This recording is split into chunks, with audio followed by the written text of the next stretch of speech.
Hello everyone, welcome back to Poonam ma'am learning corner.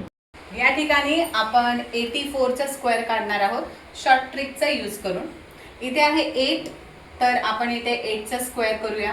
या ठिकाणी आहे 4, तर इथे आपण 4चा स्क्वेअर करूया. 8चा स्क्वेअर येतो 64 आणि 4चा स्क्वेअर येतो 16. हे झाल्यानंतर आपण ह्या तिघांचं मल्टिप्लाय करणार. 8 4 जा 32 आणि 32ला जर आपण 2 ने मल्टिप्लाय केलं तर येतं 64. तर इथे आपण प्लसचं मार्क द्यायचं आणि इथे लिहायचं 64.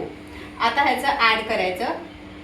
6 5 4 + 6 इज 10. 1 + 6 इज 7. आता हे आलं तुमचं आन्सर. 84चा स्क्वेअरचा आन्सर येणार 7056. याच ट्रिकचा उपयोग करून अजून एक उदाहरण आपण सोडवूया. 32चा स्क्वेअर. यामध्येही आपण काय करणार, या ठिकाणी 3चा स्क्वेअर घ्यायचा. 3चा स्क्वेअर येतो 9. या ठिकाणी 2चा स्क्वेअर. या ठिकाणी स्क्वेअर घेताना 2 डिजिटमध्ये आन्सर लिहायचं आहे आपल्याला. म्हणजे 2चा स्क्वेअर येतो 4, पण आपल्याला 2 डिजिटमध्ये लिहायचं आहे म्हणून मी इथे लिहिणार 04. आता या ठिकाणी प्लसचं मार्क आणि ह्या तिघांचा मल्टिप्लाय. 3 2 जा 6, 6 2 जा 12, जे आपण इथे लिहिणार. आता ह्या सगळ्यांची बेरीज करायची. 4 2 9 + 1 इज 10.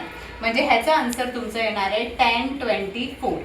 ह्याची जर तुम्ही प्रॅक्टिस करणार तर विदिन काही सेकंदामध्ये तुम्हाला 2 डिजिट नंबरचे स्क्वेअर काढणं सोपं वाटेल. याच पद्धतीने तुम्ही आता 68चा स्क्वेअर काय असतो या ट्रिकचा उपयोग करून काय येईल हे मला कमेंट करून सांगायचं आहे.